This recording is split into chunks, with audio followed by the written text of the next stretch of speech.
Doctor A के ओझा class में सभी का स्वागत है।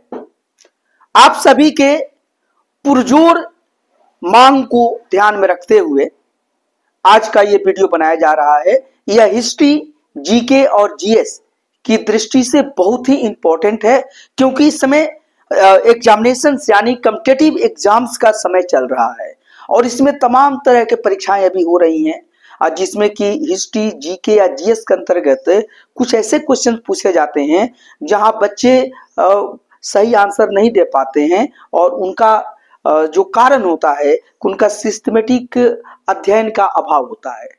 आज हम जो चर्चा करेंगे वो डायनेस्टी के बारे में करने जा रहे हैं और एक डायनेस्टी यानी भारत में जो कई शासन तंत्र है या राजवंश है उनका क्या इतिहास है, कौन कौन शासक हुए उनके बारे में मैं चर्चा करूंगा। इसमें मैं गुप्त शासकों के बारे में चर्चा करूंगा। तो आज मैं गुप्त साम्राज्य के कौन कौन शासक हुए उनको थोड़ा जान लीजिए और इसके बाद फिर आगे आप बताऊंगा। तो गुप्त शासकों के बारे में बताऊंगा, इसी तरह से मौर्य शासकों के बारे में भी चर्चा करूंगा। जितने भी हमारे यहाँ राजवंश हुए हैं उसमें कौन कौन से राजा हुए हैं, उनका क्या टाइमिंग है, यही आपको बताया जाएगा और उसका क्या कुछ मुख्य कार्य है वो बताऊंगा। तो देखिए आज जो है वो गुप्त शासकों के बारे में मैं आपको बताऊंगा।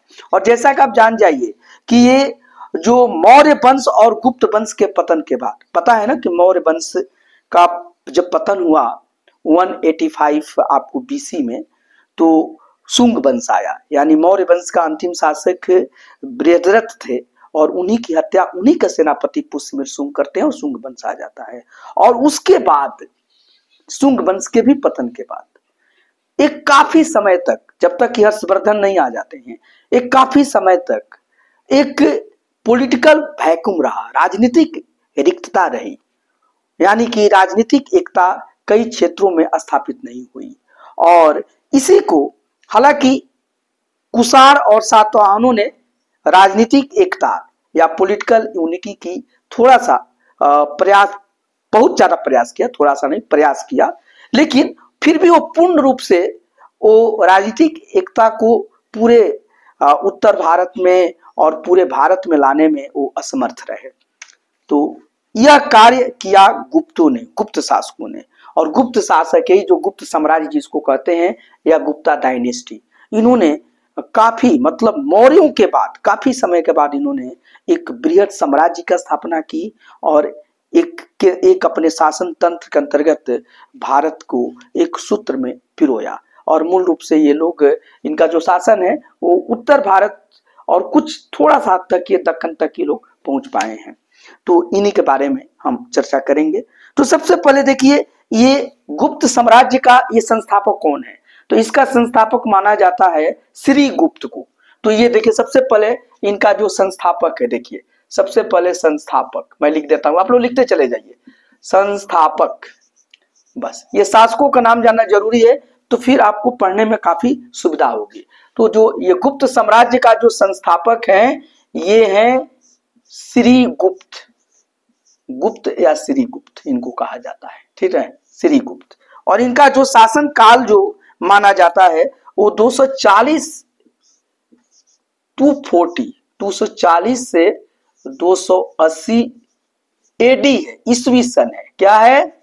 ईस्वी सन। देख लीजिए ये एडी यानी कि तीसरी शताब्दी कह सकते हैं कि तीसरी शताब्दी में ये गुप्त साम्राज्य की स्थापना होती है। और फिर और यहां मैं लिख देता हूं कि जो गुप्त शासक जो मैं यहां पर बताऊंगा आपको, तो ये देखिए 240 से 550 एडी तक को मैं बताऊंगा, यहीं तक ये रहा है। इसके बाद ये हुनों का आक्रमण होता है और धीरे धीरे ये समाप्त हो जाता है। तो ये 550 तक ये शासन गुप्तों का मूल रूप से माना जाता है। तो श्री गुप्त इसका संस्थापक हुआ 240 से 280।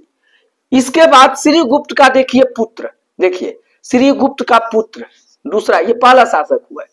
दूसरा में देख लीजिए इसका जो पुत्र है, श्री गुप्त का ही पुत्र है घटोत्कच।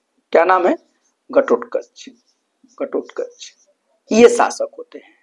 श्री गुप्त का पुत्र घटोत्कच का शासन काल आता है और इनका शासन 280 से 319-20 21 ई कहा जाता है। देखिए इनका जो शासन है 280 से 320 कह दीजिए, कहीं कहीं 19 और 20 ऐसे आता है, 80 लिख लीजिए। ठीक है, तो 280 से 320 तक ये रहते हैं, इनका शासन रहता है। इसके बाद इनका पुत्र, देखिए इनका जो पुत्र आता है वो है चंद्रगुप्त प्रथम। ये चंद्रगुप्त प्रथम है, फर्स्ट कहा जाता है। ये चंद्रगुप्त ये घटोत्कच के पुत्र है। ये चंद्रगुप्त मौर्य नहीं है, ये पुत्र ये श्रीगुप्त का ये एक तरह से पौत्र हुए और घटोत्कच के पुत्र हुए चंद्रगुप्त प्रथम। यही गुप्त साम्राज्य के पहले महत्वपूर्ण शासक हैं, पहले शक्तिशाली शासक होते हैं। तो ये पहले शक्तिशाली शासक हैं और इनका समय है यही अपने पिता के बाद आते हैं। तो 320 से ये इनका शासन चलता है 335 ईस्वी तक। सब एडी में है। एडी आप समझते हैं ना, कॉमन एरा मान लीजिए, सी आजकल कहा जा रहा है, ईस्वी सन को हटाया जा रहा है, तो ये डी तक है। तो 320 तक ये रहे हैं। ये महाराजा धीराज की उपाधि लेते हैं। देखिए माना जाता है महाराजा धीराज की उपाधि लेते हैं। ये बताता है कि महत्वपूर्ण है। ये आसपास के क्षेत्रों को जीतते हैं, साम्राज्य का विस्तार करते हैं। तो ये पहला महत्वपूर्ण शासक हैं ये चंद्रगुप्त प्रथम। और इन शासकों के बारे में मैं आगे बताऊंगा। आज मेरा मूल मकसद है कि सभी शासकों को आपको थोड़ा मैं ये समझाता चाहूँ। थोड़ी सी इनके बारे में एक दो और बात मैं बता देता हूँ कि यह चंद्रगुप्त प्रथम जो है ये अपने साम्राज्य को बढ़ाने के लिए, क्योंकि शुरू में इन लोगों का शासन जो था वो अगर आज के समय को माने तो उत्तर प्रदेश बिहार ही था, लेकिन इसको ये बढ़ाने के लिए ये चंद्रगुप्त प्रथम जो हैं ये शादी करते हैं। किससे करते हैं? ये मगध की राजकुमारी जो है वो लिच्छवी राजकुमारी है, कुमार देवी से शादी करते हैं। कुमार देवी से ये शादी करते हैं। देखिए लिच्छवी राजकुमारी कुमार देवी से शादी, मैं इतना लिख देता हूँ, लिख लीजिए, ये इंपॉर्टेंट इसलिए मैं लिख रहा हूँ। लिच्छवी राजकुमारी मगध की हैं, लिच्छवी राजकुमारी कुमार देवी से विवाह, इनका विवाह होता है। और इस विवाह से इनकी जो स्थिति है बहुत मजबूत हो जाती है, क्योंकि लिच्छवी लोग भी बहुत ये मजबूत थे। तो ये चंद्रगुप्त प्रथम जो है करते हैं। ये पहले ये इन्हीं को माना जाता है कि ये सिक्का चलाते हैं, क्वाइंस ये चलाते हैं। तो ये बाद में इन सब बारे में डिटेल पढ़ाया जाएगा, वीडियो लंबा हो जाएगा। तो चंद्रगुप्त प्रथम को आप जान लीजिए कि ये श्रीगुप्त के पौत्र हुए और घटोत्कच के पुत्र हैं। ये तीसरा शासक हैं और ये तीसरा महत्वपूर्ण शासक होते हैं। यहाँ से गुप्त साम्राज्य बहुत ही आगे बढ़ता है वृद्धि के लिए। ये आसपास के क्षेत्रों को जीतते हैं, वैवाहिक संबंध स्थापित करते हैं। लिच्छवी लोगों से उस समय काफी मजबूत उनकी स्थिति थी और लिच्छवी राजकुमारी कुमार देवी से शादी करते हैं।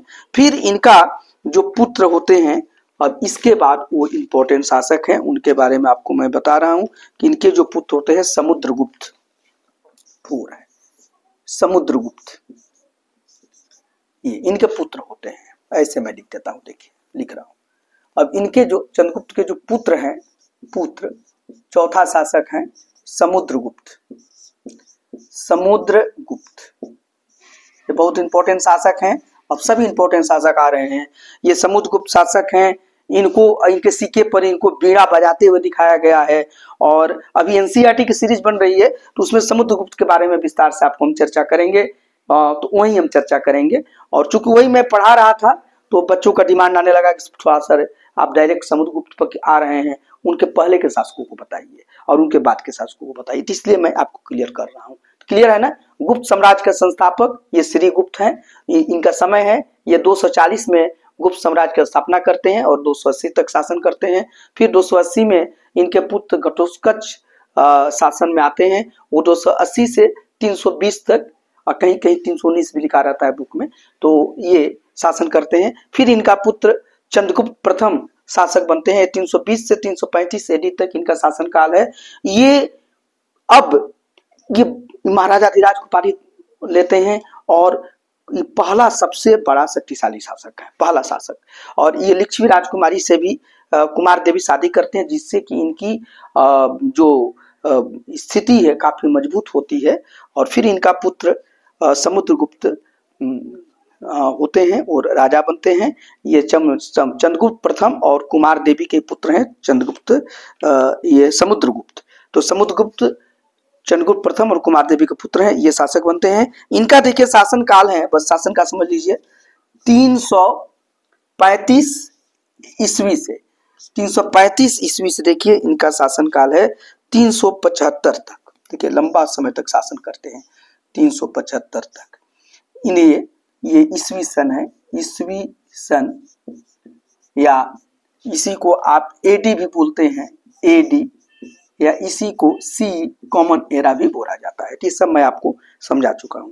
देखिए पांचवा महत्वपूर्ण जो शासक हैं वह है आपको महत्वपूर्ण शासक हैं, वो देखिए पांचवा महत्वपूर्ण शासक हैं वो देखिए चंद्रगुप्त द्वितीय है। चंद्रगुप्त द्वितीय, इन्हीं को चंद्रगुप्त विक्रमादित्य कहा जाता है, बहुत इंपॉर्टेंट है। विक्रमादित्य टाइटल लेते हैं, विक्रमादित्य। एक और बात मैं बताऊंगा कि समुद्रगुप्त के एक पुत्र भी है, उनका नाम रामगुप्त है। बीच में कुछ समय तक उनका शासन रहता है, इसीलिए देखिए इनका जब मैं समय लिखूंगा तो 5 वर्ष का अंतर करूंगा। तो एक बीच में एक और शासक है रामगुप्त ध्रुव स्वामिनी, एक जयशंकर प्रसाद का एक नाटक है, उसमें ध्रुव स्वामिनी में रामगुप्त की चर्चा आई है, लेकिन इतिहासकार इसमें चुप हो जाते हैं। तो लेकिन आप जान जाइए कि बीच में थोड़ा सा रामगुप्त भी आते हैं, लेकिन इनके बाद डायरेक्ट जो शासक होते हैं इनके पुत्र हैं। देखिए पुत्र हुए, रामगुप्त भी समुद्रगुप्त के ही पुत्र थे। तो कुछ समय के लिए संभवतः उनका शासन रहा था और उस समय आक्रमण होता है शकों का। तो देखिए चंद्रगुप्त विक्रमादित्य हैं, और विक्रमादित्य जो हैं इनका शासन है 300, देखिए 75 है ना, देखिए 380 से देखिए इनका भी लंबा शासन होता है 415 तक, 415 एडी तक शासन हो गया। पांचवा शासक बता दिया ना। कुछ समय के लिए रामगुप्त शासन रहे हैं, लेकिन इतिहास चुप रहता है, डायरेक्ट आता है चंद्रगुप्त द्वितीय में। तो आप ऐसे क्रम में याद कर लीजिए, रामगुप्त का भी नाम जानते रहिए, ये भी समुद्रगुप्त के ही पुत्र हैं, चंद्रगुप्त ये भी पुत्र हैं। और इसके बाद देखिए जो शासन आता है, इसको आप थोड़ा नोट कर लीजिए, प्लीज नोट डाउन, आप सभी लोग इसको नोट कर लें। इनके समय में देखिए शक आक्रमण होता है, देखिए शक आक्रमण होता है, देखिए शक आक्रमण। और शक आक्रमण को क्या करते हैं, कुचलते हैं, शक आक्रमण को कुचलते हैं। शक बहुत महत्वपूर्ण होते जा रहे थे, और इसमें इनको वाकाटक, दक्षिण के वाकाटकों का मदद मिलता है, वाकाटक का मदद, ऐसे मैं लिख देता हूं, ठीक है ना। ये चंद्रगुप्त द्वितीय है, इनकी पुत्री का नाम प्रभावती था, प्रभावती गुप्त, और उनकी शादी वाकाटक शासक से हुई थी, वो जो कि दक्षिण में शासन करते थे, भी काफी मजबूत थे। तो शक जब आक्रमण होता है तो वाकाटक भी उनको मदद करते हैं और शक आक्रमण को कुचलते हैं। इसी शक आक्रमण के सामने रामगुप्त झुक गए थे, लेकिन ये नहीं झुकते हैं, उस आक्रमण को ये कर लेते हैं, ठीक है। तो ये चंद्रगुप्त द्वितीय है। इसमें नाटक में कहा गया है कि ध्रुव स्वामिनी है, उसमें बताया गया है कि रामगुप्त की पत्नी है, लेकिन बाद में वो चंद्रगुप्त द्वितीय शादी कर लेती हैं। तो ये चंद्रगुप्त द्वितीय है, तो इसको आपने नोट कर लीजिए। अब मैं आगे आपको फिर लिखवा रहा हूं, ठीक है। इसके बाद देखिए नेक्स्ट शासक को लिखवाऊंगा, नोट करते जाइए, बहुत इंपॉर्टेंट है। अभी तक आप डॉक्टर ए के ओझा यूट्यूब चैनल को सब्सक्राइब नहीं किए हैं तो आप कर लीजिए, और इसे आप शेयर भी कीजिए, ताकि आपके जो दोस्त हैं वो भी आप करें।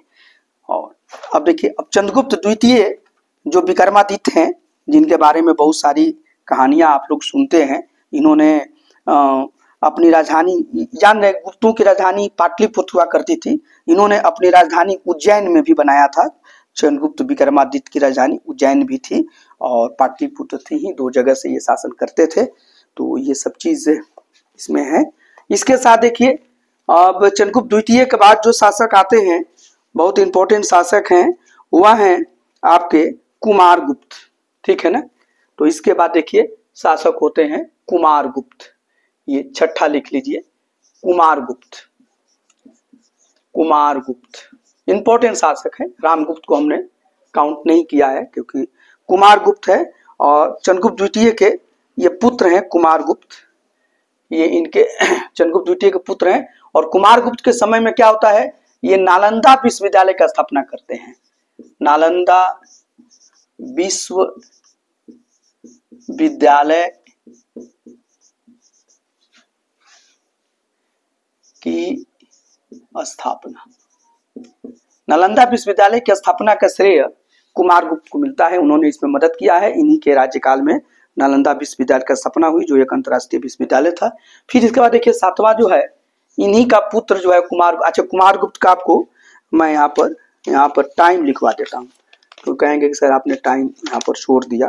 तो देखिए कुमारगुप्त का समय लिख लीजिए 415 से 455, इनका जो समय है ये 415 से 455 एडी, कुमारगुप्त का समय लिख लीजिए 415 से 455 एडी। फिर कुमारगुप्त के बाद इनका जो लड़का है वो शासक बनता है, सातवां शासक है, ठीक है ना, सातवां प्रमुख शासक। और कुमारगुप्त के बाद देख लीजिए स्कंदगुप्त, स्कंदगुप्त पर जयशंकर प्रसाद का इनका भी नाटक है स्कंदगुप्त। तो स्कंदगुप्त शासक होते हैं, बहुत ही भी महत्वपूर्ण शासक हैं। और स्कंदगुप्त का जो समय है 455 से, इनका जो समय है 455 से देख लीजिए और 467 एडी तक ये शासन करते हैं स्कंदगुप्त। तो ये बहुत इंपॉर्टेंट शासक हैं। और स्कंदगुप्त जो आप जान लीजिए कि अंतिम पराक्रमी शासक माने जाते हैं, क्योंकि इनके बाद गुप्त साम्राज्य थोड़ा कमजोर होना शुरू हो जाता है, लेकिन यहाँ तक स्कंदगुप्त के समय तक गुप्त बहुत मजबूत हैं। तो अंतिम ये प्रतापी शासक हैं और इनके समय में हूण आक्रमण होता है, ठीक है ना। जैसे चंद्रगुप्त द्वितीय के समय में या चंद्रगुप्त विक्रमादित्य के समय में शक आक्रमण हुआ था और उन्होंने शक आक्रमण को कुचला है और विजय पाई है शक आक्रमण पर। इसी तरह से स्कंदगुप्त के समय में हूण आक्रमण होता है और इन्होंने भी हूण आक्रमण को इन्होंने दबाया है और कुचला है और विजय पाया है। तो इनके समय में इंपॉर्टेंट है हूण आक्रमण, हूण आक्रमण, हूण आक्रमण, ठीक है। हूण आक्रमण को कुचला मैं लिख देता हूं, यानी कि विजय पाया, ठीक है। तो आप देख रहे हैं ना कि गुप्त साम्राज्य पर अब आक्रमण हो रहे हैं, कभी शकों का आक्रमण हो रहा है, कभी हूणों का आक्रमण हो रहा है, बाहरी आक्रमण आ रहे हैं। और जब तक कि इनके शासक महत्वपूर्ण रहे तब तक उन आक्रमणकारियों को लोग खदेड़ देते थे, लेकिन ज्यों ही ये उत्तराधिकारी कमजोर हुए ये आक्रमणकारी बलवती हो गए हैं। और आप देखिएगा कि अंत भी हूण आक्रमण से ही ये गुप्त साम्राज्य का होता है। तो ये यहाँ तक आप देख लीजिए। और इसके बाद स्कंदगुप्त के बाद जो शासक होता है तो वो शासक का नाम है यहाँ पर पुरुगुप्त। देखिए इसके बाद देखिए 8वां लिख लीजिए। इसके बाद जो शासक होते हैं इनका उत्तराधिकारी पुरुगुप्त है, पुरुगुप्त इनका नाम आता है पुरुगुप्त। और पुरुगुप्त को आप लिख लीजिए, ये उत्तराधिकारी हैं और इनका जो समय है 467 एडी से देख लीजिए 473 एडी तक, 473 एडी तक इनका शासन रहता है आपको पुरुगुप्त का। और पुरुगुप्त के बाद देखिए शासक होते हैं इनके बाद कुमारगुप्त सेकंड, इनके बाद होते हैं कुमारगुप्त सेकंड, कुमारगुप्त सेकंड, कुमारगुप्त द्वितीय। सेकंड का मतलब द्वितीय कहीं लिखा रहता है, कहीं सेकंड लिखा रहता है, तो आप लोग कंफ्यूज मत कीजिएगा।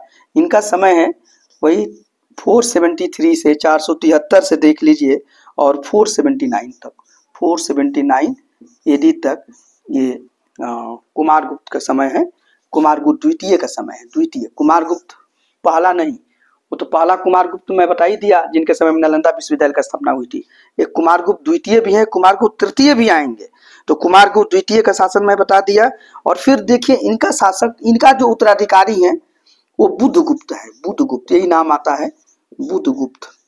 इन लोग समय में गुप्त साम्राज्य चल रहा है लेकिन अब कमजोर होता जा रहा है, तो ये बुद्धगुप्त हुए। और इनका जो समय है ये देख लीजिए बुधगुप्त का वह 495 तक है। तो इनको आप लिख लीजिए कि 479 से 495 तक ये शासन करते हैं बुधगुप्त। और बुधगुप्त के बाद नरसिंह गुप्त आते हैं। देखिए इसके बाद शासक हैं, सभी लोग पुत्र ही नहीं होते थे, अब उत्तराधिकारी हो रहे हैं। नरसिंह गुप्त, नरसिंह गुप्त, बस इनका नाम आप जान लीजिए, नरसिंह गुप्त है, ये शासक हुए हैं। और इनका 495 से 530 तक इनका शासन रहता है। 495 से 530 एडी तक शासन है नरसिंह गुप्त का। और नरसिंह गुप्त के बाद देखिए 12वां शासक जो है वह है आपको कुमारगुप्त तृतीय। कुमारगुप्त तृतीय शासन है। और इनका शासन काल भी आप जान लीजिए, जब सभी का आप जान ही रहे हैं तो इनका शासन काल है कुमारगुप्त के समय में। ये देखिए 530 से 540 10 वर्षों तक शासन करते हैं। 530 से 540 इनके समय में अब तेजी से गुप्त साम्राज्य का पतन शुरू हो जाता है। देखिए तेजी से पतन शुरू होता है इनके समय, तेजी से पतन शुरू होता है। और इनके बाद अंतिम जो महत्वपूर्ण शासक हैं उनका नाम है, ये देखिए विष्णुगुप्त। विष्णुगुप्त ये अंतिम महत्वपूर्ण शासक हैं। विष्णुगुप्त अंतिम महत्वपूर्ण शासक पूछा जाता है कौन है, तो ये विष्णुगुप्त हैं। इनका समय है 500, देखिए 40 से 550 और ये अंतिम शासक हैं। और इसके बाद हुण आक्रमण से धीरे धीरे ये गुप्त साम्राज्य जो है वो समाप्त हो जाता है। तो यही आपको हमने बताया कि इसको आप जान लीजिए। फिर आपको मैं जैसे इसको रिवाइज करा देता हूं कि गुप्त साम्राज्य जो है गुप्ता डायनेस्टी वह 240 से 550 एडी तक रहता है। हालांकि उसके बाद ये जो उत्तरवर्ती लेटर गुप्ता है कुछ समय तक धीरे धीरे छोटे से एरिया में वो शासन किन्हीं का रहता है, उनका कोई बहुत ज्यादा आता पता नहीं है, लेकिन यही मेन माने जाते हैं। तो जो गुप्त साम्राज्य के जो संस्थापक हैं वो श्री गुप्त हैं। और उनका शासन मैं आपको बता ही दिया कि 240 से 280 एडी ईस्वी सन है। उसके बाद उनके पुत्र घटोत्कच शासन करते हैं, उनका भी शासन 280 से 320 तक चलता है। फिर चंद्रगुप्त प्रथम आते हैं, पहला गुप्त साम्राज्य का शक्तिशाली शासक, जो कि महाराजाधिराज की पदवी भी धारण करते हैं। उनका शासन 320 से 335 ईस्वी तक चलता है। इसके बाद समुद्रगुप्त आते हैं, ये शासक भी हैं, कवि भी हैं, इनके सिक्कों पर बीड़ा बजाते हुए आता है। तो इनके बारे में मैं डिटेल में आपको पढ़ाऊंगा एनसीईआरटी में। तो समुद्रगुप्त शासक बनते हैं। और समुद्रगुप्त की माँ जो है कुमार देवी है, क्योंकि चंद्रगुप्त प्रथम जो है वो लिच्छवी राजकुमारी कुमार देवी से शादी किए थे, तो वही कुमार देवी के ये समुद्रगुप्त पुत्र थे। और साथ ही साथ समुद्रगुप्त का पुत्र आपके होते हैं चंद्रगुप्त द्वितीय। इनका शासन 380 से 415 रहता है। चंद्रगुप्त द्वितीय को ही चंद्रगुप्त विक्रमादित्य भी कहा जाता है। इनके समय में शकों का आक्रमण होता है, जिसको ये साहस पूर्वक उस आक्रमण को डट कर मुकाबला करते हैं और शकों पर विजय प्राप्त करते हैं। साथ ही साथ स्कंदगुप्त चंद्रगुप्त द्वितीय के जो पुत्र हैं वह कुमारगुप्त हैं। और कुमारगुप्त बहुत ही महत्वपूर्ण है। और कुमारगुप्त के समय में ही नालंदा विश्वविद्यालय का स्थापना हुई है, यही मैं बताया हूं। और इसके बाद देख लीजिए कि स्कंदगुप्त आते हैं, ये भी अंतिम महत्वपूर्ण शासक हैं। और इनके समय में हुण आक्रमण होता है और हुणों को ये बहादुर से पराजित करते हैं स्कंदगुप्त। फिर उसके बाद पुरुगुप्त आते हैं, फिर कुमारगुप्त सेकंड आते हैं, फिर बुधगुप्त आते हैं, फिर नरसिंह गुप्त आते हैं, फिर कुमारगुप्त तृतीय आते हैं। कुमारगुप्त तृतीय के समय के बाद से तो तेजी से पतन शुरू हो जाता है। हालांकि हमने बता दिया कि स्कंदगुप्त जो है वो अंतिम प्रतापी शासक हैं। स्कंदगुप्त जो हैं वो अंतिम प्रतापी शासक है। देखिए अंतिम प्रतापी शासक हैं, अंतिम प्रतापी शासक। इसके बाद तो तेजी से पतन शुरू होता है। तो ये लोग 10-10 साल तक देखिए रहे हैं, शासन कर रहे हैं। और अंतिम जो शासक हैं वो विष्णुगुप्त हैं, जो कि 540 से 550 एडी उनका समय माना जाता है। एडी लिख लीजिए, सभी में आप एडी लिखते हैं तो यहाँ भी लिख लीजिए एडी, ठीक है। हमको लगता है कि आपको बिल्कुल ये समझ में आ गया होगा। और इस वीडियो का बार बार देखिएगा। ऐसे ही अन्य डायनेस्टी पर भी मैं बताऊंगा, आपको समझ में आ गया तो बिल्कुल सही है कि गुप्त साम्राज्य का संस्थापक श्रीगुप्त हुआ। श्रीगुप्त का जो शासन है वो 240 ईस्वी सन में स्थापना किया था और 280 तक शासन किया। श्रीगुप्त के बाद उसका पुत्र घटोत्कच शासक हुआ और उसका भी शासन 280 से 320 ईस्वी सन तक चला है, मैंने एडी तक चला है। उसका बाद उसका पुत्र चंद्रगुप्त प्रथम शासक हुआ, जो पहला शक्तिशाली शासक था, महाराजाधिराज को उपाधि धारण किया। वो 320 से 335 ईस्वी तक शासन किया। इसके बाद समुद्रगुप्त शासक हुआ और वह 335 से 375 तक शासन किया और समुद्रगुप्त ने बहुत एरिया में और भी विजय प्राप्त किया। चंद्रगुप्त द्वितीय शासक हुआ, जो चंद्रगुप्त विक्रमादित्य कहलाते हैं, और उनका शासन 380 से 415 रहा। उसके बाद कुमारगुप्त शासक होते हैं और जिनके समय में नालंदा विश्वविद्यालय का स्थापना होती है। इनका शासनकाल 415 से 455 ईस्वी होता है। फिर स्कंदगुप्त शासक होते हैं, अंतिम प्रतापी शासक हैं और इनके समय में हूण आक्रमण होता है, तो हूण आक्रमण को ये बलपूर्वक कुचल देते हैं। फिर उसके बाद पुरुगुप्त शासक होते हैं कुछ समय के लिए 467 से 473 तक। फिर कुमारगुप्त सेकंड शासक होते हैं 473 से 479 एडी तक। फिर बुद्धगुप्त शासन होते हैं 10 वर्षों कुछ समय तक 476 से 495 तक। फिर नरसिंहगुप्त शासक होते हैं 495 से 530 तक। फिर कुमारगुप्त तृतीय शासक होते हैं 530 से 540 तक। इनके समय में तो बहुत तेजी से पतन शुरू हुआ। फिर विष्णुगुप्त शासक होते हैं और उनका शासन 540 से 550 तक रहता है। दुर्भाग्य से इनके शासन में भी हूणों का जबरदस्त आक्रमण हुआ था और हूण आक्रमण से गुप्त साम्राज्य धाराशायी हो जाता है। तो यही गुप्त साम्राज्य का शासन है। तो बस इतना ही है और आज इसके लिए आप इसको रिवाइज कर लीजिए, लिख लीजिए। थैंक यू, धन्यवाद।